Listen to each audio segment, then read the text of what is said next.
ప్రభువైన యేసుక్రీస్తు వారి యొక్క ఘనమైన శ్రేష్టమైన నామములో చేరికూడి వచ్చిన అందరికీ కూడా నా హృదయపూర్వకమైన వందనాలండి. మా అందరికి వందనాలు చెప్పినప్పుడు అందరూ వందనాలు చెప్పాలి కదా. వందనానికి ప్రతి నమస్కారం ఏంటి? నమస్కారం. కాబట్టి అందరూ కూడా ఎవరు వందనాలు చెప్పినా చెప్పండి. ఏ సేవకుడు వందనాలు చెప్పినా ఖచ్చితంగా వందనాలు చెప్పుకోవాలి. అది సంఘం యొక్క ఒక మంచి క్రమం అన్నమాట. దేవుని వాక్యాన్ని చదువుకుందాం. దైవ గ్రంథంలో నుండి, పరిశుద్ధ గ్రంథమైన లేఖనాల నుండి ఒక మంచి మాటను, కీర్తనల గ్రంథం, అందరం కూడా బైబిల్ గ్రంథాన్ని విప్పుదాం. 22వ అధ్యాయానికి మనం వెళదాం. కీర్తనల గ్రంథం 22వ అధ్యాయము 4వ వచనం 5వ వచనం చదువుకుందామండి. కీర్తనల గ్రంథం 22వ అధ్యాయము 4వ వచనాన్ని, అదేవిధంగా 5వ వచనాన్ని కూడా చదువుకుందాం. మా పితరులు నీ యందు నమ్మిక ఉంచిరి, వారు నీ యందు నమ్మిక ఉంచగా నీవు వారిని రక్షించితివి.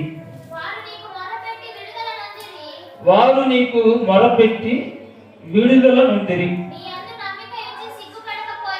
నీ యందు నమ్మిక ఉంచి సిగ్గుపడకపోయిరి. చిన్న ప్రార్థన చేసుకున్నాం. చిన్న ప్రార్థన. పరలోకమందున్న తండ్రి, మరొకసారి మీ పాదాల దగ్గరకు వచ్చే అవకాశాన్ని నాకు, మాకందరికీ మీరు ఇచ్చినందుకై కృతజ్ఞతలు చెల్లిస్తూ ఉన్నాము నాయన. కొద్ది సమయం మీ మాటలు వినబోతూ ఉండగా వినగలిగిన చెవులను, గ్రహించగలిగిన మంచి మనస్సులను బిడ్డలకు ప్రసాదించండి. మీ మాటల ద్వారానైనా మేమందరం కూడా ఆలోచన చేసి మీ వాక్యానికి అనుకూలంగా మా జీవితాలను మలుచుకొని మీ కృప కొరకు ఎదురు చూసే బిడ్డలముగా ఉండుటకు మీ ద్వారా అధికమైన మేలులను పొందే భాగ్యమును కూడా ప్రసాదించమని వేడుకుంటూ, నిష్ప్రయోజకుడిగా నిలవబడినటువంటి నాకు కూడా నాయన మీ సమయోచితమైన జ్ఞానం ఇచ్చి నడిపించమని యేసు ప్రభు ఘనమైన నామములో ప్రార్థిస్తున్నాము తండ్రి. ఆమేన్. జాగ్రత్తగా దేవుని వాక్యాన్ని మనం పరిశీలన చేద్దాం. కీర్తనల గ్రంథంలో 22వ అధ్యాయం 4-5 వచనాలు చదివాం. ఈ రాత్రి మనం ఆలోచించబోతున్నటువంటి అంశ భాగం యెహోవాకు మొరపెట్టుట. ఏమండి? మొరపెట్టుట. మొరపెట్టుట వలన మనకేం కలుగుతుంది? ఎవరు మొరపెట్టాలి? ఎలాంటి పరిస్థితుల్లో ఉన్నవారు మొరపెట్టాలి? ఏమండి? కొన్ని సందర్భాలను లేఖనాల ద్వారా మనం ఆలోచన చేద్దామండి. మొరపెట్టుట అనగా ప్రార్థన చేయుట, మనవి చేయుట, విన్నపములు తెలియపరుచుట, లేక విజ్ఞాపన చేయుట. చాలా అర్థాలు మనకి లేఖనాల్లో రకరకాలుగా కనపడుతూ ఉంటుంది. ఏదేమైనప్పటికీ యెహోవాకు మొరపెట్టున్నప్పుడు మనకు ఏమి కలుగుతుంది అనే విషయాన్ని మొదటిగా మనం విందామండి. యెహోవాకు మొరపెట్టున్నప్పుడు మనకు ఏమి కలుగుతుంది? మొరపెట్టడం అనగా ప్రార్థించడం. ఏం కలుగుతుందండి ప్రార్థించటం వలన? ఆలోచన చేద్దాం. దేవునికి మనం అందరం కూడా ప్రార్థన చేసుకుంటూ ఉంటాం. మనకు అనారోగ్య పరిస్థితుల్లో ఉన్నప్పుడు ప్రార్థన సహాయం కోరుకుంటూ ఉంటాం. మనం కూడా స్వయంగా చేసుకుంటూ ఉంటాం.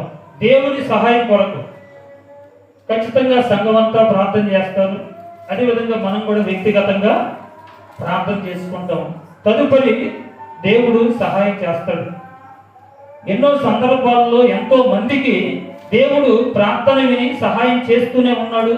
మనకు కూడా చేశాడు, అందరికీ కూడా చేశాడు.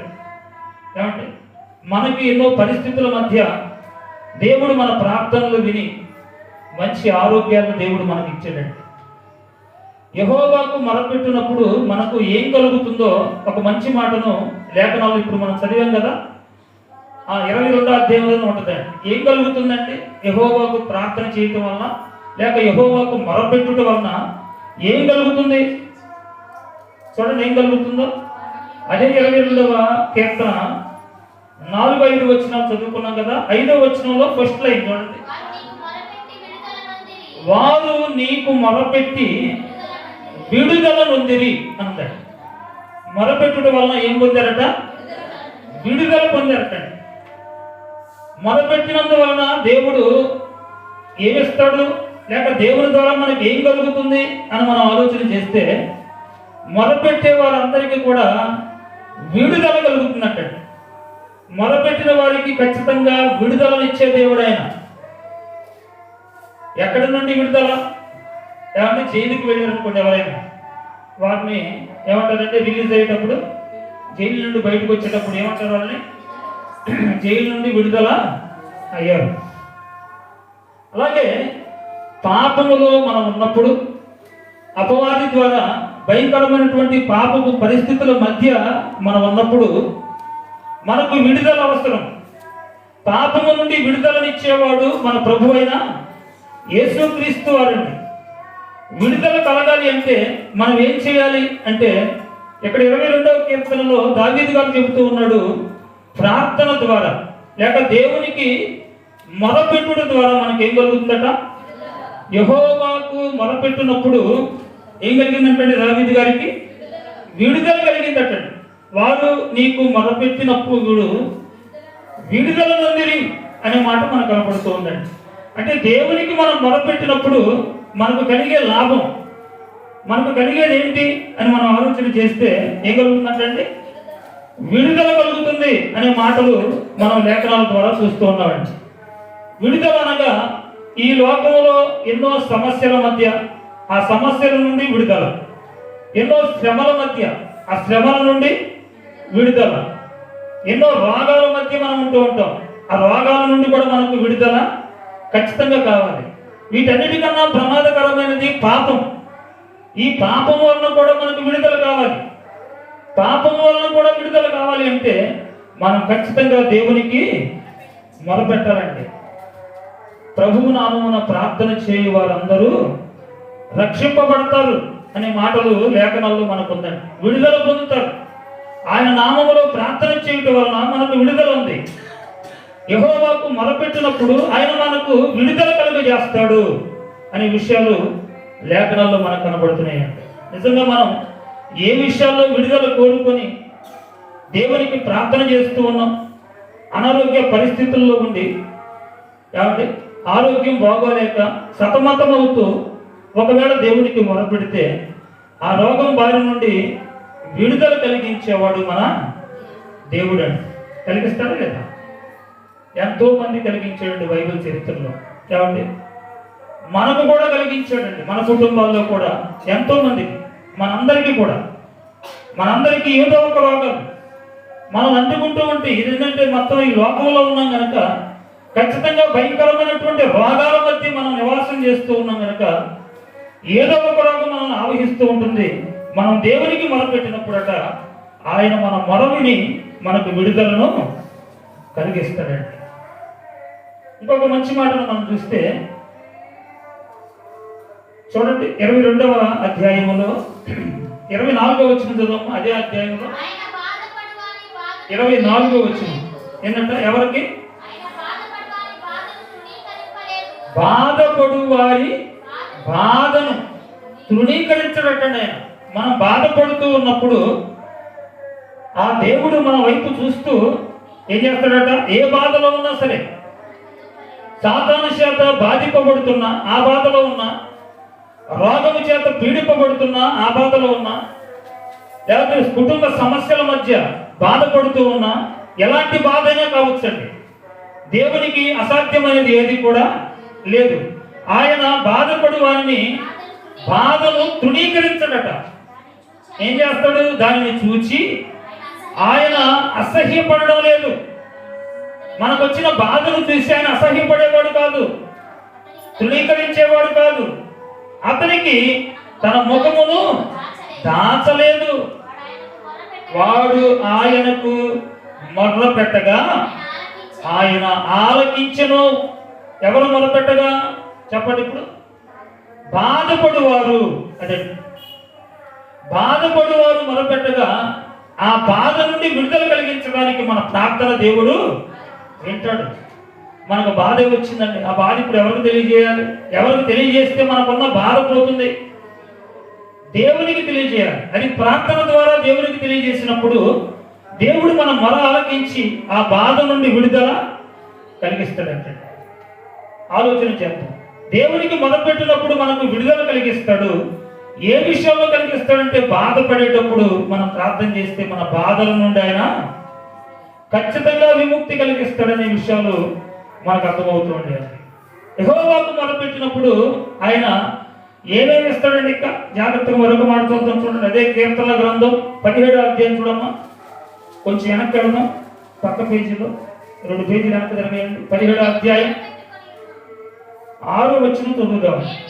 6వ వచనం, నేను నీకు మొర్ర పెట్టుకొని ఉన్నాను, దేవా నీవు నాకు ఉత్తరం ఇచ్చెదవు అన్నాడు. చూడండి ఎంత విశ్వాసం అండి భక్తుడిది, దావీదు గారిది ఎంత విశ్వాసం చూడండి. నేను నీకు మొర్ర పెట్టుకొని ఉన్నానయ్యా, దేవా నీవు నాకు ఉత్తరం ఇచ్చేదవు అంటే ఖచ్చితంగా నువ్వు చేస్తావు అని నమ్ముతున్నాడు. ఖచ్చితంగా నువ్వు చేయగలవు, నువ్వు నాకు ఖచ్చితంగా ఈ బాధ నుండి లేక ఈ శ్రమ నుండి ఈ పరిస్థితుల నుండి విడిపించగలవు అనే ఒక నిరీక్షణతో ప్రార్థన చేస్తున్నాడండి దావీదు గారు. అక్కడేమో 22వ అధ్యాయంలో ఏమన్నాడంటే, యెహోవాకు మొరపెట్టు వారందరికీ విడుదల కలిగిస్తాడు. ఎక్కడి నుండి విడుదల? బాధ నుండి. బాధపడు వారిని ఆయన చూస్తూ ఉండడు, తృణీకరించేవాడు కాదు. ఖచ్చితంగా ఆయన బాధ నుండి ఏం చేస్తాడట? విడుదల. అంటే బాధ కలిగిన వెంటనే మనం ఏం చేయాలన్నమాట? వెంటనే ప్రార్థన ప్రారంభించుకోవాలి. అది నీకు ఏ బాధనే కావచ్చు, ఎలాంటి పరిస్థితుల మధ్యనైనా నువ్వు ఉండొచ్చు. దేవునికి ఆ విన్నపాన్ని తెలియపరిచినప్పుడు ఆయన ఖచ్చితంగా మన మొరను ఆలకిస్తాడు అనే విషయాలు మనకు కనపడుతూ ఉన్నాయండి. ఇంకేమంటాడు ఇక్కడ 17వ వచనంలో, నేను నీకు మొరపెట్టుకొని ఉన్నాను, దేవా నీవు నాకు ఉత్తరం ఇచ్చెదవు, నాకు చెవియొగ్గి నా మాట ఆలకించుము అని ప్రార్థన చేస్తున్నాడు. అయ్యా నేను చేస్తున్నటువంటి ప్రార్థనకు చెవియొగ్గి నా మాట ఆలకించుము అంటున్నాడు. ఆలోచన చేద్దాం. దేవుడు ఆలకించేవాడండి. చేసే ప్రతి ప్రార్థనను దేవుడు ఆలకిస్తూ ఉంటాడు. మనం అడిగే ప్రతి మాటను దేవుడు వింటూ ఉంటాడు. మనం పెట్టే ప్రతి మొర కూడా ఏమండి ఆయన ఆలోచిస్తూ ఉంటాడు, మనకు జవాబును ఇస్తూ ఉంటాడు. మనమే సరైన సమయంలో ఆయనకు ప్రార్థనలు చేయలేక ఏమండి బాధ కలిగినప్పుడు, శోధన వచ్చినప్పుడు, శ్రమ వచ్చినప్పుడు ఆయనకు దూరస్తులుగా ఒకవేళ మనం ఉంటే ఆ బాధ మన నుండి ఎప్పటికీ తొలగిపోదు, విడుదల కలగదు. మనకి విడుదల కలగాలి అంటే మనం చేయాల్సిన పని, బాధలో మనం ఉన్నప్పుడు ఆయనకు మనం మొరపెట్టే వారముగా ఉండాలి అనే విషయాన్ని ఖచ్చితంగా ఆయన జవాబునిస్తాడు. జవాబునివ్వాలంటే మనం చేయవలసిన పని దేవునికి మనం మొరపెట్టే వారమై ఉండాలి, ప్రార్థన చేసే వారమై ఉండాలి. మనము మొరపెట్టిన మొర ఎక్కడికి చేరుతుందంటే, మనం పెట్టే మొరలన్నీ కూడా ఎక్కడికి చేరాలి? ఈ మొరలన్నీ ఎక్కడికి వెళ్ళేది? ఏమంటే 18వ అధ్యాయం చూడండి, అక్కడే ఉంటుంది పక్కనే. 18వ అధ్యాయం 6వ వచనం చదువుతారా? దీనికేమన్నాయట? శ్రమలండి. ఇది కూడా దావీదు గారు రచించిన కీర్తనే. దావీదు గారు ఏమన్నాడండి? అక్కడేమో బాధలు అన్నాడు, బాధలో నుండి విడుదల కలిగించేవాడు నువ్వేనయ్య అని ప్రార్థన చేశాడు. 22వ అధ్యాయంలో 24వ వచనంలో ఎక్కడేమన్నాడండి? 18వ అధ్యాయంలో చూడండి 6వ వచనం, నా శ్రమలలో నేను యెహోవాకు మొరపెట్టితిని, నా దేవునికి ప్రార్థన చేసి తిని. ఎక్కడి నుంచి ఆలకిస్తున్నాడట? ఆయన తన ఆలయములో ఆలకించి నా ప్రార్థనను అంగీకరించెను. చూసారండి, దేవుడు ఖచ్చితంగా ఆయన తన ఆలయములో ఆలకిస్తాడట ప్రార్థన. దేవుని ఆలయములో మనం చేసే ప్రార్థన దేవుడు ఖచ్చితంగా ఆలకిస్తూ ఉంటాడండి. దేవాలయానికి వచ్చాం, మనం చేసే ప్రార్థన మనస్ఫూర్తిగా ఆ దేవుని మీద మనం ఆధారపడి ఖచ్చితంగా నా దేవుడు నాకు సహాయం చేయగలడు అనే ఒక దృఢమైనటువంటి విశ్వాసంతో దావీదు గారు చేసినట్లుగా, దావీదు గారు ఎలాగైతే ప్రభువును నమ్మి, దేవుని నమ్మి నాకు ఖచ్చితంగా ఆయన చేస్తాడు అనే విశ్వాసంతో చేశాడో, అలాంటి విశ్వాసంతో మనం ప్రార్థన చేయగలిగితే ఇంకా ఏం చేస్తాడట? చదువు కొంచెం కిందకి. ఎక్కడికి చేరిందట మన ప్రార్థన? నా మొర ఆయన సన్నిధికి చేరి ఆయన చెవులు వచ్చెను అన్నాడు. మొర ఎక్కడికి చేరిందట? ఆయన సన్నిధికి చేరుతుంది. దేవుని సన్నిధికి. నువ్వు దేవుని మందిరములో ఉండి ప్రార్థన చేస్తే ఆ ప్రార్థన ఎక్కడికి చేరుతుందట? దేవుని సన్నిధికి చేరుతుందట. ఆలోచన చేద్దాం, జాగ్రత్తగా దేవుని యొక్క వాక్యాన్ని ఆలోచించాలి. దేవుని మందిరం మనం సమాజంగా కూడుకొని ప్రార్థన చేసుకుంటాం. ఇది సమస్త జనులకు ప్రార్థనా మందిరం అనబడును అనే మాటలు మనకు కనపడుతూ ఉంటాయి. ప్రార్థనా మందిరం, ప్రార్థన చేసేటప్పుడు ఆయన సన్నిధికి చేరుతుంది మన ప్రార్థన. ఆయన సన్నిధికి చేరినప్పుడు ఆయన జవాబునిస్తాడు. నీకు ఎలాంటి బాధ అయినా ఉండొచ్చు, ఖచ్చితంగా ఏదో ఒక బాధ ప్రతి కుటుంబంలో ప్రతి మనిషికి తప్పనిసరిగా ఎదురవుతూ ఉంటాయి. ఏదో ఒక సమయంలో ఒకప్పుడు సంతోషంగా ఉండే మనం కొద్ది సమయానికి మనకి ఏదో ఒక అనారోగ్యాన్ని బట్టో, ఏదో ఒక శ్రమను బట్టో, ఏదో ఒక అపవాది శోధనను బట్టో, ఏదో ఒక పాపమును బట్టో ఎలాగైనా సరే మనం బాధ కలుగుతూ ఉంటుంది. బాధ కలిగినప్పుడు చేయవలసినటువంటి పని ఎంతో దావీదు గారు తెలియపరుస్తున్నాడు. దావీదు గారు కూడా బాధ కలుగుతూ ఉందట. బాధ కలిగినప్పుడు యెహోవాకే మొరపెడుతూ ఉన్నాడట. దేవుడు ఆయనకు విడుదల కలిగించాడట. బాధలో ఉన్న వారి నుండి, ఆ బాధ నుండి విడిపించాడటండి. ఆయన సన్నిధికి చేరిందట ప్రార్థన. ఆలోచన చేద్దాం. నీవు నేను చేసే ప్రార్థనలు కూడా దేవుని సన్నిధికి చేరాలి. అది కూడా దేవాలయంలో మనం చేసే ప్రార్థన అన్నాడు. దేవుని మందిరంలో ఉండి ఖచ్చితంగా మనం ప్రార్థన చేయాలి. కానీ దేవుని మందిరంలో ప్రార్థన చేయాలి అని లేఖనాలు చెబుతూ ఉన్నాయండి. ప్రార్థన చాలా అవసరం, చాలా ప్రాముఖ్యమైనది. అది కూడా దేవుని మందిరంలో ప్రార్థనలో ఏకీభవించడం అనేది చాలా చాలా అవసరం అండి. మరొక మంచి మాటను మనం చూద్దామండి. జాగ్రత్తగా ఆలోచన చేస్తే 86వ కీర్తన చూడండి. కీర్తనల గ్రంథంలోనే 86వ కీర్తన మరొక మంచి మాట చూద్దాం. దావీదు గారు రచించిన కీర్తన 86వ కీర్తన 3వ వచనం చదువుదాం. 3వ వచనం. ప్రభువా, ఎప్పుడెప్పుడు మొరపెట్టాడటండి? ఆయనకు బాధ వచ్చినప్పుడు, ఆయనకు శ్రమ వచ్చినప్పుడు, ఆయనకు ఇబ్బందులు వచ్చినప్పుడు, ఆయన కష్ట సమయంలో ఆపదలో ఉన్నప్పుడు దావీదు గారు ఎప్పుడెప్పుడు మొరపెడతాడట? దినమెల్లా అన్నాడు. దినమెల్లా యెహోవాకు మొరపెడుతున్నాడటండి ఈయన. ఎవరు? దావీదు గారండి. దినమెల్లా అన్నాడండి. ప్రభువా, దినమెల్లా నీకు మొరపెట్టుచున్నాను, నన్ను కరుణింపుము. రోజంతా చేస్తున్నాడటండి, ఒక రోజు కాదు. కాబట్టి జవాబు వచ్చేంత వరకు ఆయన రోజంతా ప్రార్థనలోనే గడుపుతున్నాడట. జవాబు ఇచ్చాడు భక్తుల కంటే వారి ప్రయాస కూడా చాలా ఉందండి. చాలా కష్టపడ్డారు ప్రార్థన చేయడానికి కూడా. రోజంతా ప్రార్థనలో ఉన్నారట. జవాబు వచ్చే వరకు ప్రార్థన చేస్తూనే ఉన్నారట. అప్పుడప్పుడు గుర్తొచ్చినప్పుడు ఒక అరగంట, పావు గంట, గంట అలా కాదండి. ఈయన ఎలా చేస్తే వచ్చింది జవాబు దావీదు గారికి? దినమెంత నీకు సమస్య వచ్చింది, శ్రమ వచ్చింది, బాధ వచ్చింది, ఏదో ఒక పరిస్థితుల మధ్య ఇరుక్కుపోయాం. ఏం చేయాలి అప్పుడు? దేవునికి మొరపెట్టాలి. దినమెంతా దేవునికి మొరపెట్టాడట దావీదు గారు. ఆ విషయాన్ని తెలియపరుస్తూ ఉన్నాడు ఇక్కడ. ప్రభువా, దినమెల్లా నీకు మొరపెట్టుచున్నాను, నన్ను కరుణింపుము. ప్రభువా, నా ప్రాణము నీ వైపుకు ఎత్తుచున్నాను. చూసారండి, నీ సేవకుని ప్రాణానికి ఏం కావాలి? సంతోషం వచ్చేలా చేయాలి. అంటే ఈయనకి ఏం లేదు దావీదు గారికి? సంతోషాన్ని కోల్పోయాడు, బాధే మిగిలింది. భయంకరమైనటువంటి యుద్ధాలు, భయంకరమైనటువంటి ప్రాణాపాయ పరిస్థితులు, భయంకరమైనటువంటి అపవాది శోధనలు, ఎన్నిటి మధ్య ఇరక్కపోయి ఇబ్బంది పడుతూ దేవునికి మొరపెట్టుకుంటూ ఉన్నాడండి. ఖచ్చితంగా సహాయాన్ని కోరుకుంటూ ఉన్నాడు దేవుడిని. నన్ను కరుణింపుము అంటూ నా ప్రాణమునకు సంతోషం కలిగించయ్యా అని అడుగుతున్నాడండి. 5వ వచనం. ప్రభువా, నీవు దయాళువు, క్షమించుటకు సిద్ధమైన మనస్సు గలవాడువు. చూడండి ఆయన ఎలా చేస్తాడో ప్రార్థన. ప్రభువా, నువ్వు దయగలిగిన వాడవయ్యా, నువ్వు దయాళుడవు, క్షమించుటకు సిద్ధ మనస్సు గలవాడవయ్యా. చూసారంటే చేసిన పాపాన్ని, చేసిన తప్పుని దేవుని పాదాల దగ్గర ఒప్పుకునే మంచి అనుభవం దావీదు గారి దగ్గర ఉందండి. పశ్చాత్తాపంతో ప్రభు పాదాల దగ్గరకు వచ్చి ప్రార్థన చేస్తూ సహాయం కోరడమే కాదు, ఆపద నుండి విడిపించు అని అడగటమే కాకుండా ఇంకేమన్నాడండి ఇక్కడ, ప్రభువా నువ్వు దయాళుడవు, క్షమించయా, నన్ను క్షమించు, క్షమించుటకు సిద్ధమైన మనస్సు గలవాడవు.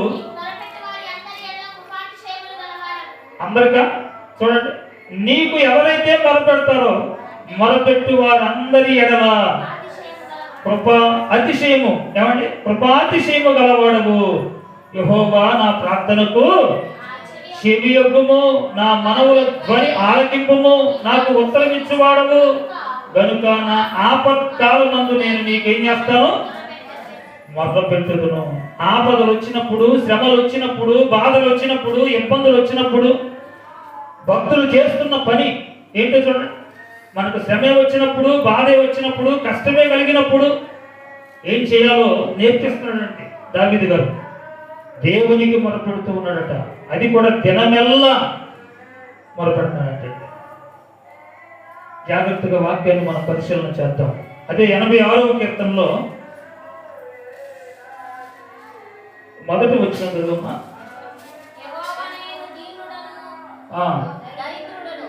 ఏమంటారు చూడండి, యెహోవా నేను దీనుడను దరిద్రుడను.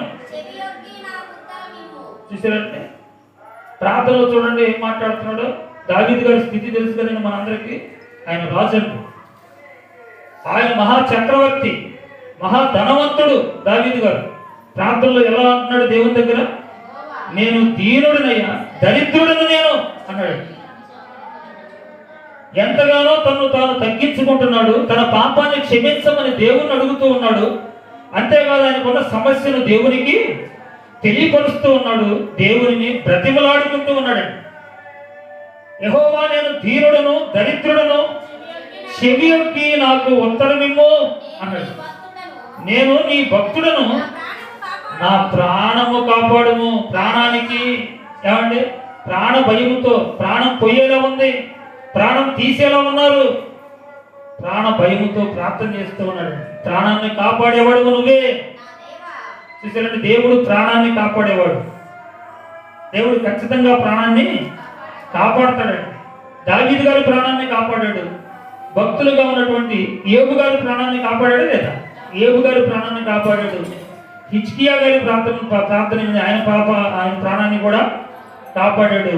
ఇలా మనం చెప్పుకుంటూ వెళ్తే వరుసలో చాలా మంది ఉన్నారు. అపోస్తులైన పౌలు గారి ప్రాణం కూడా దేవుడే కాపాడాడు. సముద్రంలో పడ్డాడంట పలుసార్లు. సముద్రంలో పడిన వాడు అసలు బ్రతికి తిరిగి రావడం అంటే జరగదు. ఆయన ప్రాణాలు కాపాడింది కూడా దేవుడే. షడ్రకు మెషకు అభిద్రగోల్ని ఏమంటే అగ్నిలో వేస్తారు, మనందరికి తెలిసిన చరిత్ర. వారిని కాపాడింది దేవుడే. ఆలోచన చేద్దాం, జాగ్రత్తగా ఆలోచన చేస్తూ వెళితే ఎంతో మంది ఉన్నారండి ప్రాణాలు కాపాడబడిన వారు. ప్రార్థన ద్వారా దేవుడు ప్రాణాలు కాపాడతాడు. దావీదు ప్రాణాలు కూడా దేవుడు కాపాడాడు. కాబట్టి ఆలోచన చేద్దామండి. ఇప్పుడు ఏం చేయాలి? మొరపెట్టుట వలన ఏమంటే మనకు కలిగేది ఏంటి? ఏ ప్రయోజనం కలుగుతుందో మనకంటే విడుదల కలుగుతుంది. ఎక్కడ నుండి? బాధల నుండి, శ్రమల నుండి, కష్టాల నుండి, ఇబ్బందుల నుండి, ఎలాంటి పరిస్థితుల నుండి అయినా సరే ఖచ్చితంగా మనకు విడుదల కలగాలి అంటే మనం చేయవలసినటువంటి పని ప్రార్థన. ప్రార్థనకు ఉన్నటువంటి శక్తి అండి, చాలా పవర్ఫుల్ ప్రార్థన అంటే. ఏదో మనం ప్రార్థన అనగానే కళ్ళు తెరిచి చూడటం, ఏమంటే ప్రార్థన అనగానే లేచి గబగబ వెళ్ళిపోవడం తెలియక అలా చేస్తున్నారేమో కానీ ప్రార్థనలోని మనసును కేంద్రీకృతం చేసి దేవునితో నువ్వు మాట్లాడితే ఖచ్చితంగా నీకున్నటువంటి బాధ నుండి, నీకున్న శ్రమ నుండి, నీకున్న కష్టం నుండి, నీకున్న పరిస్థితుల నుండి దేవుడు విడుదల కలిగించగలడు. ఆ విడుదల మనం కోరుకుంటే దావీదు గారిలా ఏమన్నా ఆయన పాదాల దగ్గరకు వచ్చి ఆయన సన్నిధిలో మనం మొరపెట్టేవారుగా ఉండాలి. మొరపెట్టినప్పుడు ఖచ్చితంగా ఆయన మన మనవిని ఆలకిస్తాడండి. ఏమండి మరొక మంచి మాట చూద్దాం. 91వ కీర్తన చూడండి. 91వ కీర్తన 15వ వచనం చదువుకున్నామండి. 15వ వచనం, అతడు నాకు మొరపెట్టగా. ఏమండి ఇది మోషే గారు రచించిన కీర్తన అండి. 90వ కీర్తన 91వ కీర్తన మోషే గారు రచించాడండి. జాగ్రత్తగా చూద్దాం. 91వ కీర్తన 15వ వచనంలో అతడు నాకు మొరపెట్టగా నేను అతనికి ఉత్తరం ఇచ్చేదను అన్నాడంటే. చూడండి దేవుడు ఎంత అభయం ఇస్తున్నాడు. అతడు నాకు మొరపెట్టగా నేను ఆయనకి ఏమిస్తాను? ఉత్తరం ఇచ్చేస్తాను, అంటే సమాధానం ఇస్తాను, సహాయం చేస్తాను, కాపాడుతాను అన్నాడు. మోషే గారి గురించి మనకు తెలియదు ఏం కాదు. ఏమంటే మోషే గారు మొరపెట్టినప్పుడల్లా దేవుడు ఉత్తరం ఇచ్చాడా? ఇచ్చాడు లేదా? ఆ ఐగుప్తు బానిసత్వంలో నుండి వారిని విడుదల కలిగించి బయటికి తీసుకొని వచ్చి పాలు తేనెలు ప్రవహించే దేశానికి కనానుకు నడిపించడానికి ఎన్ని సందర్భాల్లో మోషే గారు ప్రార్థన చేశాడో మనకు తెలుసు. ఏ బాధ వచ్చినా, ఏ కష్టం వచ్చినా, ఎలాంటి పరిస్థితులు వచ్చినా ప్రార్థనేనండి. ప్రార్థన ద్వారానే జవాబును పొందుకున్నాడండి మోషే గారు. ప్రార్థన ద్వారా సముద్రం కూడా ఏమైపోయిందండి? సముద్రం పాయలవడం అంటే సామాన్యమైన విషయం అమ్మా. సముద్రం పాయలైపోయిందట, గోడలుగా నిలబడినట, ఆరిన నేల కనపడుతుందంటే. ఆరిన నేలలో లక్షల మంది ప్రయాణం చేశారు. సముద్రం లోపల ఉంటారు. దేనివల్ల జరిగింది? ఎంత పవర్ఫుల్ క్యారెక్టర్ అంటే, ఎంత పవర్ఫుల్గా ఈ సముద్రం ఇలా గోడలుగా నిలబడటానికి కారణం ఏంటంటే మోషే గారు ఏం చేశాడట? మొరపెట్టాడు దేవునికి. ప్రార్థనలో ఎంత శక్తి ఉందో గమనించండి. భక్తులు చేసిన ప్రార్థన ద్వారా దావీదు గారికి ఏమో ప్రాణాపాయ పరిస్థితుల నుంచి కాపాడబడ్డాడు. ఆయన శ్రమలలో నుండి విడిపించబడ్డాడు. ఎంతగానో దేవుడు ఆయనకు సహాయం చేశాడు. ఆయన దినమెల్లా ప్రార్థన చేశాడట, జవాబు వచ్చే వరకు. ప్రతిరోజు ఆయన కష్టపడి ప్రార్థన చేసుకున్నాడు. దేవుని ద్వారా జవాబును మనం కూడా అంతే కదండి. కష్టపడి పని చేసుకుంటే డబ్బులు వస్తాయి, అంతే కదా. కష్టపడి పని చేసుకుంటే డబ్బులు వస్తాయి. ఇంటికాడ కూర్చొని కాలు మీద కాలు వేసుకొని కూర్చున్నాం అనుకోండి, లేకపోతే కొనుక్కొని నిద్రపోతున్నాం అనుకోండి, వస్తాయండి డబ్బులు. కష్టపడితేనే కదా డబ్బులు వచ్చేది. ప్రార్థనలో కూడా అంతేనండి. నీ ప్రయాసకు తగినట్టుగా దేవుడు ప్రతిఫలం ఇస్తాడు. నువ్వు కష్టపడి మోకరించి ఏమంటే దినమెల్లా ప్రార్థనలో నువ్వు గడపగలిగితే ఒక దావీదు గారిలా జవాబును పొందుకోగలమండి. ఇప్పుడు మోషే గారు కూడా అండి ఆ ఇజ్రాయేల్ జనాంగాన్ని వీడి నడిపించడానికి వారికి ఆహారం అవసరమైంది. లక్షల మందికి ఆహారం ఉండాలంటే ఎంత ఖర్చు అయితే మనకు తెలుసండి. లక్షల మందికి ఆహారం అంటే ఎంత అవుతుందమ్మా ఖర్చు? ఒక 500 మందికి మనం పెట్టాలంటేనే భోజనం వచ్చేసి 100 రూపాయలు లెక్క చేసుకున్నా కూడా 500 100 ఎంత 50,000 అయిపోతుంది. 100 రూపాయలు లెక్క వేసుకున్నా కూడా భోజనం 500 మందికి ఎంత 50,000 అయిపోతుంది. 500 మందికి 50,000 అయితే 1000 మందికి 1,00,000 రూపాయలు. అలా వేసుకుంటూ వెళ్ళండి. 2,000 మందికి, 3,000 మందికి, 4,000 మందికి. ఇక మరి ఎంతమంది అమ్మ బయలుదేరింది అక్కడి నుంచి కాలుబలం? మరి 6 లక్షల మంది కాలుబలానికి ఎంత ఖర్చు అవుతుందండి భోజనం? ప్రార్థన చేసిరంట. వీళ్ళందరూ భోజనం అడుగుతున్నారు, మరి ఆకలి అవుతుంది. ఏం చేయాలి? ఏం చేయమంటావు? వారితో పాటు పశువులు కూడా ఉన్నాయంటండి. వారి పశువులు మొత్తం తీసుకుని వస్తున్నారు. 6 లక్షల మంది కాలుబలం, వారి పశువులు, అన్ని పశువులకు ఆహారం కావాలి, వీరికి ఆహారం కావాలండి. లక్షల మందికి ఆహారం కావాలని ప్రార్థన చేస్తే దేవుడు ఆహారాన్ని సమృద్ధిగా ఇచ్చాడండి. పూరిని పెట్టిని ఇచ్చాడట, మన్నాను కురిపించాడట, వారి కడుపు నిండా వారు భుజించారట. ఆలోచన చేయండి, జాగ్రత్తగా ఆలోచిస్తుంటే ఇది ప్రార్థన వలన లక్షల మంది ఆకలి తీరింది అక్కడ. ప్రార్థన వలన జవాబు వచ్చి సముద్రం పాయలైంది అక్కడ. కాబట్టి ప్రార్థన వలన వారికి ఎలాంటి ప్రమాదం లేకుండా అరణ్యంలో 40 సంవత్సరాల పాటు ప్రయాణం కొనసాగించగలిగే. రాత్రి పగలు ప్రయాణమే ప్రయాణం, నడుచుకుంటూ వెళ్ళడమే. ఆ ఎడారిలో ఎన్నో భయంకరమైనటువంటి పాములు, ఎన్నో భయంకరమైనటువంటి మృగాలు, ఎన్నో భయంకరమైనటువంటి తిరుగుతూ ఉంటాయి కదండి నైట్. అయినా కానీ ఎలాంటి ఆపద లేకుండా దేవుడు కాపాడాడండి. ఆలోచన చేద్దాం. ఈ కేవలం మోషే గారు చేసిన ప్రార్థనను ఏం చేస్తారన్నాడు దేవుడు? మళ్ళా చదవండి ఒకసారి మాటని. అతడు నాకు మొరపెట్టగా నేను అతనికి ఉత్తరం ఇస్తాను, శ్రమలలో నేను అతనికి తోడై ఉండేదను. చూసారండి, ఆయన శ్రమల్లో ఉంటే నేను చూస్తూ ఉండను, తోడుగా ఉంటాను అన్నాడు. మరి మనం శ్రమలో ఉంటే ఖచ్చితంగా తోడుగా ఉంటాడండి. ఎవరిని ఆయన విడిచిపెట్టేవాడు కాదు. ఆయన ఎవరిలో ఎవరికి దూరముగా ఉండేవాడు కాదని లేఖనాలు చెబుతూ ఉన్నాను. మనమే ఆయనకు దూరంగా ఉంటున్నాం. దేవుని ఇంకా గుర్తెరగక, పాపాన్ని విడవలేక, సాతాను బందీఖానాలో ఉండి మనమే ఆయనకు దూరస్తులుగా మారిపోతున్నామే తప్ప ఆయన మనకి ఎప్పుడు కూడా దూరంగా ఉండటండి. ఆయన మనలో ఎవరికి దూరముగా ఉండేవాడు కాదు అనే మాటలు మనకు బైబిల్ గ్రంథంలో రాయబడ్డాయి. అంటే మనకు ఎవరికి దూరంగా ఉండడంటే ఎక్కడ ఉంటాడనమాట, చాలా దగ్గరగా ఉంటాడని అర్థం, సమీపంగా ఉంటాడు ఆయన మనకు.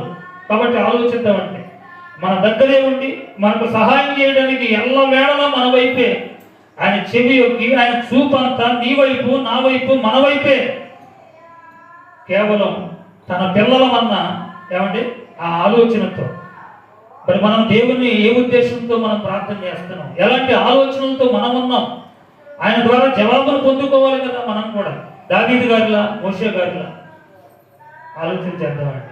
ఆయన మనకు తోడై ఉంటాడు, సహాయం చేస్తాడు. మొదలుపెట్టినప్పుడు మన మొరను ఆయన ఖచ్చితంగా వింటాడు. అంతే కదండి. యెహోవాకు మొరపెట్టినప్పుడు శ్రమల్లో ఆయనకు ఎలా ఉంటానన్నాడు, నేను తోడై ఉంటాను అన్నాడు. అతనిని విడిపించి అతన్ని గొప్ప చేసేదను, అంతేకాదు దీర్ఘాయువు చేత అతనిని తృప్తిపరుస్తాను, నా రక్షణ అతనికి చూపించేదను అన్నాడు. శ్రమల నుండి విడిపించడానికి తోడుగా ఉంటాడట, అతన్ని విడిపించి గొప్పగా చేస్తాడట, దీర్ఘాయుష్మంతుడిగా చేస్తాడట, తృప్తిని అనుగ్రహిస్తాడట, రక్షణను కూడా అనుగ్రహిస్తాడట. నేను ప్రార్థన చేస్తే ఇన్ని ఫలితాలు ఉన్నాయి. ప్రార్థన చేసి ఇన్ని ఫలితాలను పొందిన భక్తులు ఉన్నారండి బైబిల్లో. మోషే గారు పొందుకున్నాడు, ఎందరో భక్తులు పొందుకున్నారు.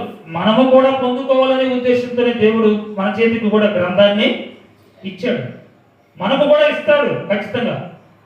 ఆయన ఎవరికి కూడా దూరంగా ఉండడండి, ఖచ్చితంగా అందరికీ కూడా ఆయన సహాయం చేయగలడు. అయితే మనం చేయాల్సిన పనులు మనం వింటున్నాం అనమాట. మనం ఏం చేయాలి, మన మొర ఆయన ఆలకించాలి అంటే మాత్రం ఇది ఒక దావీదు గారిలా ఎలాగైతే ఆయన ప్రార్థన చేసుకోగలిగాడో, ఎలాగైతే ఆయన పాదాల దగ్గరికి వచ్చి ఆయన మనవి చేసుకుంటూ ఉన్నాడు, ఇదిగో మోషే గారు ఎలాగైతే దేవుణ్ణి ఏమంటే ప్రార్థన చేస్తూ ఉన్నాడో, అదే అలాంటి ఆలోచనలతోనే అలాంటి మంచి మనస్సుతోనే మనము కూడా ప్రార్థన చేయగలిగితే ఖచ్చితంగా దేవుడు సహాయం చేస్తాడండి. కాబట్టి ఆలోచన చేద్దాం. ఇంకొక మంచి మాట చూద్దాం, చూడండి. 116వ కీర్తన 12వ వచనం. కీర్తనల గ్రంథం 116వ అధ్యాయము 2వ వచనాన్ని చదువుకుందాం. ఆయన నాకు చెవి యొక్కెను. ఏమన్నాడండి, ఎంతకాలం అంట, నా జీవిత కాలం అంతయు నేను ఆయనకు మొరపెడుతూనే ఉంటాను అన్నాడండి భక్తుడు. ఎప్పుడెప్పుడట, జీవితకాలం. ఎంత జీవితకాలం అయితే దేవుడు నాకు ఇచ్చాడో ఆ జీవితకాలం అంతా ఏం చేస్తానన్నాడు, దేవునికి మొరపెడుతూనే ఉంటాను. మనకు కూడా జీవిత కాలం ఉందండి. ప్రతి ఒక్కరికి జీవిత కాలం దేవుడు నియమించాడు. అది జీవిత కాలం అంటే మన బ్రతుకు కాలం. భూమి మీద మనం ఎంతకాలం బ్రతుకుతాం, ఎంతకాలం ఇచ్చాడండి మనకి. ఇప్పుడు ఉన్నటువంటి పరిస్థితుల మధ్య 60 సంవత్సరాలు లేక 70 సంవత్సరాలు, అధిక బలం ఉంటే 80. అధిక బలం అసలు ఇప్పుడుందా, యవనస్తుడికే బలం లేదు. ఏమంటే 50 కేజీల మూట లేకపోవట్లా ఏం బలం ఉంది. ఒకనొకప్పుడు బలం లేదు, భుజాలు వేసుకొని ఆంతులు వచ్చేసేవాడు అండి. కాపలాకి వెళ్ళిన వాళ్ళు పాతకాలంలో బాబా భుజాలు వేసుకొని వచ్చేవాళ్ళు. బళ్ళు ఆడుతుంది ఎప్పుడు అసలు సైకిళ్ళు కూడా గట్ల మీద తొక్కటం వల్ల కాక భుజాలు వేసుకొని ఆంతులు ఇంటికి వచ్చేస్తారండి. కారంచేడు నుంచి కూడా, స్వరం నుంచి కూడా, దూర ప్రాంతం నుండి కూడా. ఇప్పుడు ఆ బలం లేదు. మంచినీళ్ళు తేవాలని కూడా ఒక 20 లీటర్ల క్యాన్ భుజం మీద పెట్టుకుని వస్తారండి. బండి తీయంటారు అంటారు ముందు. అంటే మంచినీళ్ళ క్యాన్ కూడా 20 లీటర్లకు కూడా బండి కావాలి. ఈరోజు 20 కేజీల బస్తా కొట్టుకా నుంచి తేవాలనుకోండి, దానికి కూడా ఏం కావాలి ఇప్పుడు. అంటే పరిస్థితి ఎలా ఉందంటే అంత బలం లేదు ఇప్పుడు, అధిక బలం లేదు, అంత బలహీనమే. ఎందుకంటే ఆహార పదార్థాల్లో మార్పు వచ్చేసింది. తినే తిండి పదార్థాలన్నీ కూడా ఏమంటే అంత బలమైనవి కావు. మనం అసలే బలహీనులు.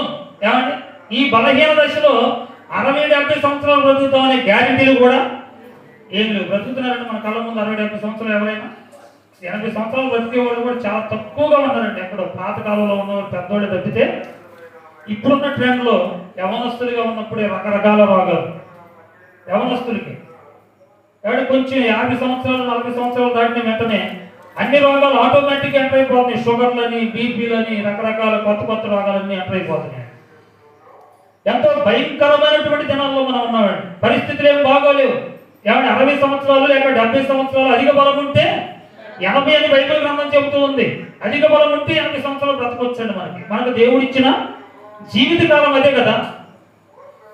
ఇక్కడ దావీదు గారు అంటున్నాడు, నా జీవిత కాలం అంతయు అన్నాడు. చూడండి, మరొకసారి చదువుతాం మా మాటని. ఆయన నాకు చెవియొగ్గెను కాబట్టి. చూసారా నా మాట చూడండి. ఆయన నాకు చెవియొగ్గెను. ఎవరైనా చెవియొగ్గిన ఆయన? అమ్మా, ఎవరైనా చెవియొగ్గింది? వాళ్ళిద్దరు కొంచెం డిస్టర్బ్ చేయమ్మా.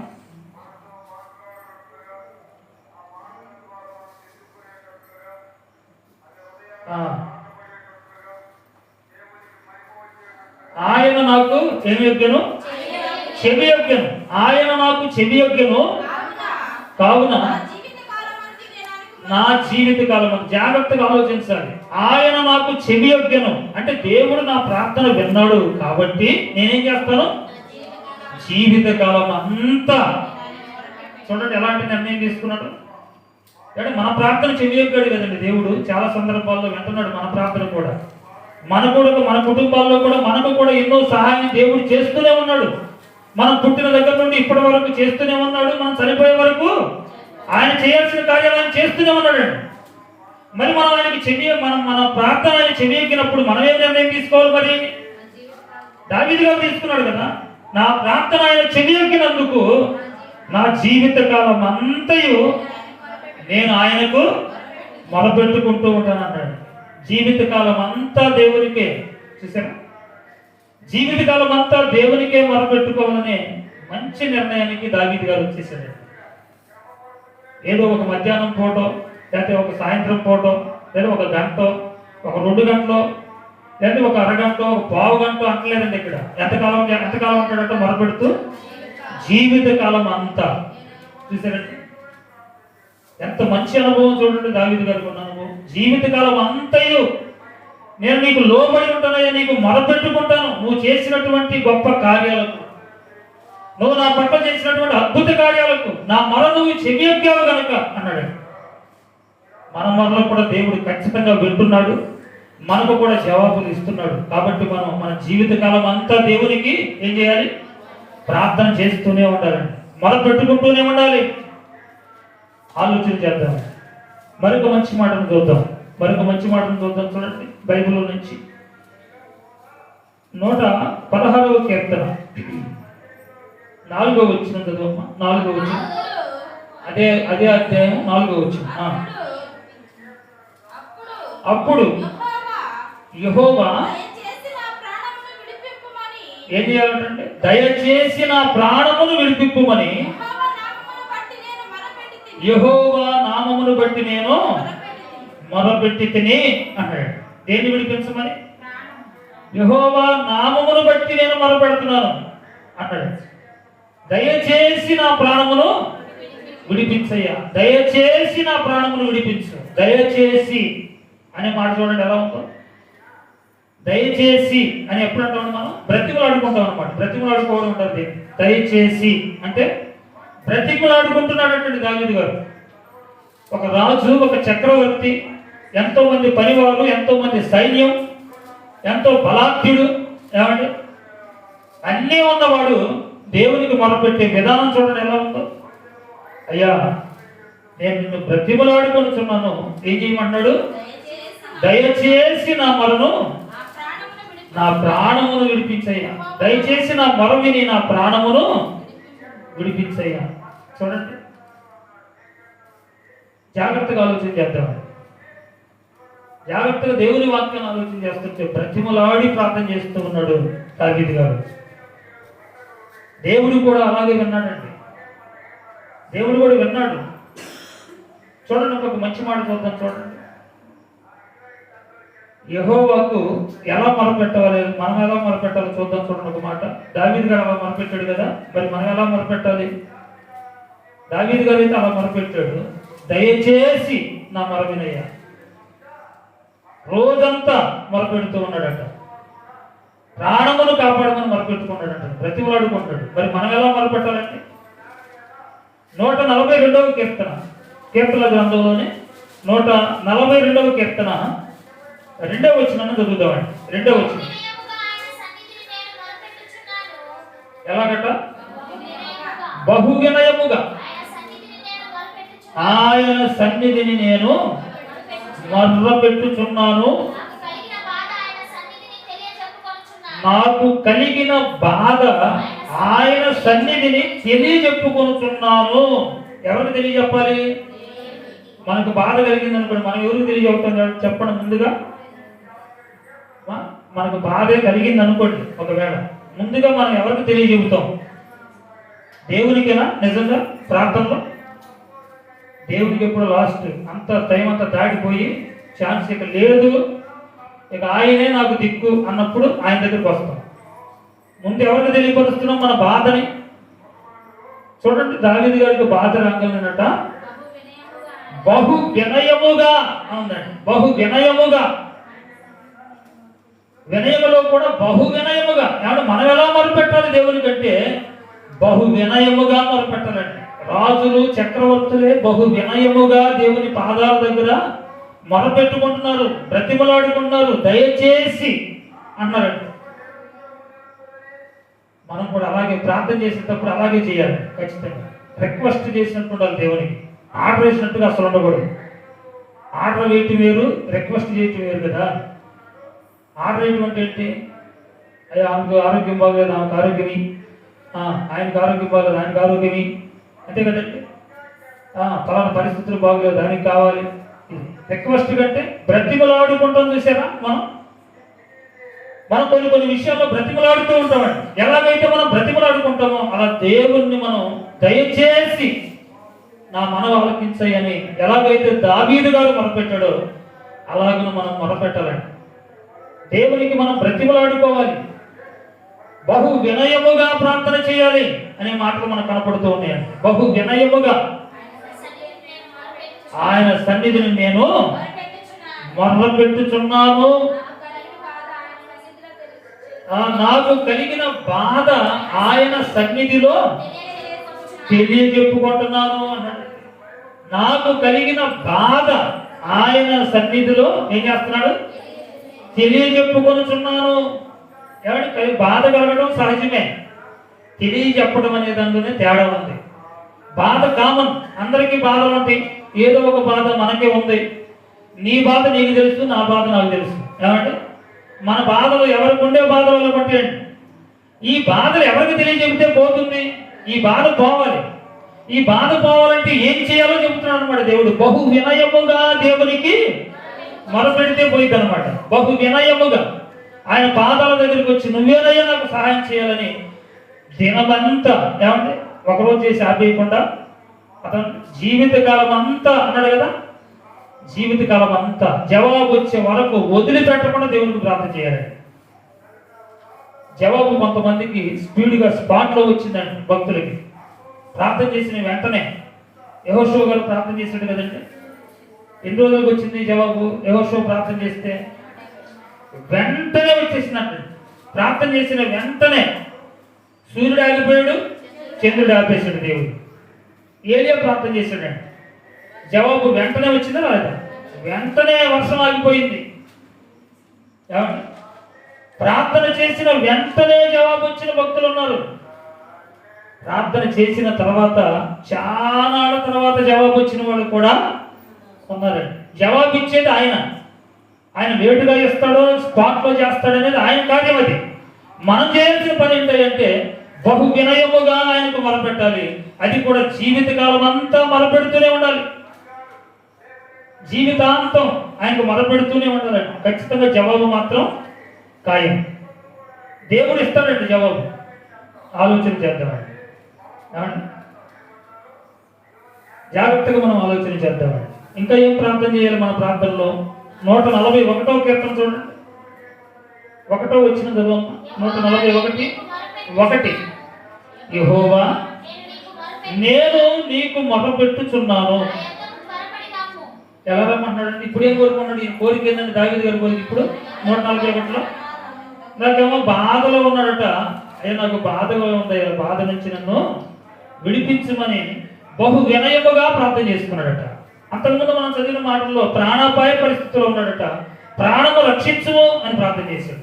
శ్రమలలో ఉన్నాడట, శ్రమ నుండి విడిపించుము అని ప్రార్థన చేశాడు. ప్రతి విషయం దేవునికే తెలియపరుస్తూ ఉన్నాడు ఈయన దావీదు గారు. ఇప్పుడు ఆయన పరిస్థితి చూడండి ఎలా ఉందో. ఏం ప్రార్థన ఇది? యెహోవా నేను నీకు మొరపెడుతున్నాను. ఏమని తెలుసా? నా యొద్దకు త్వరపడి రమ్ము. ఏం కావాలంటే నా యొద్దకు త్వరపడి రమ్ము, నేను మొరపెట్టగా నా మాటకు చెవి యొక్కుము. ఏం కావాలంటే ఇప్పుడు దేవుడు నువ్వే త్వరగా రమ్ము. ఆల్రెడీ చెప్పబడింది కదా. యేసు ప్రభు ఎప్పుడు వస్తాడండి? యేసు ప్రభు ఎప్పుడు వస్తాడు తెలీదా? యేసు ప్రభు ఎప్పుడు వస్తాడు చెప్పండి. ఏదో మీ మాట కూడా తెలీదా? ఇదిగో ఆయన ఎలా వస్తున్నాడట? త్వరగా త్వరగా వచ్చుతున్నాడు అని అడిగింది కదండి. ఎప్పుడు చిన్నప్పటి నుంచి వింటానున్నాం కదా. ఆయన త్వరగా వచ్చుతున్నాడని ఎంతవరకు రాలేదని అనుకోకూడదు మనం. కేవలం మన కోసమే. ఇంకా మనం మారు మనసు పొందుతామేమోనని, ఇంకా తెలుసుకుంటామేమోనని, ఇంకా వాక్యాన్ని అర్థం చేసుకుంటామేమోనని, ఇంకా వాక్య ప్రకారం మనం బ్రతుకుతామేమోనని మనకు అవకాశం ఇస్తున్నాడు అంతే. ఆయన రావడం ఎంతసేపు అండి? ఆయన త్వరగా వస్తాడు. ఆయన దావీదు గారు కోరుకున్నాడు, అయ్యా త్వరగా రమ్ము, త్వరపడి రమ్ము, నేను నీకు మొరపెడుతున్నానయ్యా, చెవి యొక్కయ్యా, త్వరగా అయ్యా. కాబట్టి ఏ రోజైనా కోరుకున్నామండి దేవుడిని త్వరగా వచ్చేయ్యా. ఆరోగ్యం గురించి కోరుకుంటాం, మన సమస్యల గురించి, సమస్యల నుంచి విడుదల పొందడానికి ఖచ్చితంగా కోరుకుంటాం. ఏమంటే మరి దేవుడిని త్వరగా రమ్మని అడుగుతున్నామా? చివరి మాట ఒకే ఒక్క మాట చూసుకుందాం, మనకు సమయం అయిపోయింది. చివరి మాటగా ఒకే ఒక్క మాట చూసుకొని వాక్య భాగాన్ని మనం ముగించుకుందామండి. కీర్తనల గ్రంథంలోనే ఎక్కువ గట్టుడు చెప్పే పని లేదు. 145వ కీర్తన చూడండి, 18వ వచ్చి చివరి మాట. తనకు మొరపెట్టు వారికి అందరికీ, ఒకరికి కాదండి అందరికీ, దావీదు గారికి, మోషే గారికి, ఏలియా గారికి, యెహోషువ గారికి, ఇలా చెప్పుకుంటూ వెళ్తే భక్తులందరికీ ఎంతో మందికి జవాబిచ్చిన ఆ దేవుడు ఏం మాట్లాడుతున్నాడు చూడండి ఇక్కడ. తనకు మొరపెట్టు వారికి అందరికీ ఏం మొరట ఇది? నిజముగా మొరపెట్టే వారికి అటండి. మొరపెట్టు వారు అందరికీ అన్నాడు. మరలా ఏమన్నాడు? నిజముగా మొరపెట్టడం అంటే అబద్ధంగా కూడా ఉండిద్దా? మొర అంతే కదండి. మరి నిజముగా మొరపెట్టడం ఏంటి, అబద్ధముగా మొరపెట్టడం ఏంటంటే? ఏదో మందిరానికి వెళ్ళాలి, ప్రార్థన చేయాలి, వచ్చామా వెళ్ళామా, ఇది ఏం మొర? ఇది మనుషులను బట్టి రావాల్సిన అవసరం లేదండి. ఎవరి కొరకు రావాల్సిన అవసరం లేదు. ఎందుకు రావాలి? మనం దేవుని ద్వారా జవాబు పొందుకోవాలి. ఖచ్చితంగా జవాబు పొందాలంటే నిజముగా మొరపెట్టేవారుగా మారాలి. ఆ మాట అక్కడ ఎంత చక్కగా రాశాడు చూడండి భక్తుడు. ఏమంటే ఈ మాటలో కూడా దావీదు గారు మాట్లాడుతుంది. ఏమన్నాడు? తనకు మొరపెట్టు వారికి అందరికీ, తనకు నిజముగా మొరపెట్టు వారికి అందరికీ యెహోవా ఎలా ఉంటాడు? సమీపముగా ఉంటాడు. సమీపముగా అంటే దూరంగానే దగ్గరగా, చాలా దగ్గరగా ఉంటాడండి. తనకు మొరపెట్టు వారికి అందరికీ అన్నాడు. మనం మొరపెడితే మనకు, ఎవరు మొరపెడితే వారికి, తనకు మొరపెట్టు వారందరికీ యెహోవా ఎలా ఉంటాడట? సమీపముగా వచ్చేస్తాడంట, దగ్గరగా ఉంటాడు. ఆయన మన మొర వింటాడు, జవాబునిస్తాడు. అంటే ప్రార్థనకు ఎంత ప్రాధాన్యత ఉందో చూడండి. ఆయన మనం మొరపెట్టేటప్పుడు మన మొరను ఆలకిస్తాడు, వింటూ ఉంటాడు, మన వైపు చూస్తూ ఉంటాడు, మనకు దగ్గరగా వస్తూ ఉంటాడు, మనకు జవాబును ఇస్తూ ఉంటాడు. కాబట్టి ఆయనకు మొరపెట్టే వారందరికీ కూడా ఆయన సమీపముగా ఉండే దేవుడు. దావీదుకు సమీపంగా ఉన్నాడు, మోషే గారికి సమీపంగా ఉన్నాడు, యెహోషువ గారికి సమీపంగా ఉన్నాడు, ఏలియా గారికి సమీపంగా ఉన్నాడు, దానియేలు గారికి సమీపంగా ఉన్నాడు. ఏమంటే షడ్రక్ మేషక్ అబేద్నెగోలకి సమీపంగా ఉన్నాడు. అపోస్తులైన పౌలు గారికి సమీపంగా ఉన్నాడు. ఏమంటే శిష్యులందరికీ సమీపంగా ఉన్న ఎన్ని శ్రమలండి వారికి, ఎన్ని బాధలు, ఆత్మీయతలో కానీ శరీరకంగా కానీ అన్ని విషయాల్లో కూడా దేవుడు వారికి ఎలా ఉన్నాడట? సమీపంగా. నిజముగా మొరపెట్టు వారికి, ఆ మాట చాలా ప్రాముఖ్యం అండి. మొరపెట్టు వారు అందరికీ అన్నాడు, మళ్ళీ ఏమన్నాడు 2వ లైన్లో? నిజముగా మొరపెట్టు. అది నిజముగా మొరపెడితే ఆయన నీకు సమీపంగా వచ్చేస్తాడు. అందరికి కాదు, సమీపంగా వచ్చేది ఎవరికంట? నిజముగా మనం మొరపెడితే మనం కూడా. నిజంగా మొరపెట్టడం అంటే ఏంటి? మన మనసంతా దేవుని వాక్యం మీదే ఉండాలి, మన మనసంతా దేవుని వైపే ఉండాలి. ఇది నిజమైన ప్రార్థన. ఎక్కడో అనాలోచనగా ఆలోచిస్తూ, ఏమంటే మనకి ఇష్టానుసారంగా మనం ప్రార్థిస్తూ మనకు నచ్చిన స్టైల్లో మనం చేసామనుకోండి, ఏమంటే మన మొర దేవుని దగ్గరకు చేరదు. ఆయన మనకు సమీపంగా రాడు, మనకు సమాధానం కూడా దొరకకపోవచ్చు. కాబట్టి ఆలోచన చేద్దామండి. నిజముగా మొరపెట్టాలి దేవునికి. నిజముగా మొరపెడితే ఖచ్చితంగా ఆయన మన సమీపంగా వచ్చి మనకు జవాబును అనుగ్రహించే దేవుడు అండి. కాబట్టి ఆలోచన చేసి మంచి నిర్ణయాలు తీసుకుందాం. మొరపెట్టు వారికి దేవుడు విడుదల కలిగించే దేవుడు. ఏమండి మన పాపముల నుండి, మన శాపముల నుండి, ఏమండి మన బాధల నుండి, మన కష్టాల నుండి, మన శ్రమల నుండి ఖచ్చితంగా ఆయన విడుదల కలిగించగలడు. ఏమండి మనకు సమీపంగా ఉంటాడు. మన ప్రార్థన దేవుడు ఆలకిస్తాడు. మనం చేయాల్సిన పని నిజముగా మొరపెట్టేవారిగా మనం ఉంటే చాలు. ఆయన ద్వారా మనం జవాబును ఖచ్చితంగా పొందుతామండి. చిన్న ప్రార్థన చేసుకుందాం. పరలోకమందున్న తండ్రి, మరొకసారి మీ పాదాల దగ్గరకు వచ్చి ప్రార్థిస్తున్నాము ఆయన.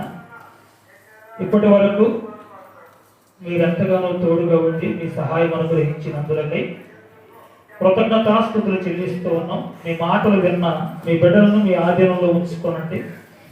విని విడిచిపెట్టేవారుగా కాక, బాధ వచ్చిందని, శ్రమ వచ్చిందని, కష్టం వచ్చిందని కృంగిపోక మీ పాదాల దగ్గరికి వచ్చి మీకు మొరపెట్టేవారుగా, నిజముగా మొరపెట్టేవారుగా,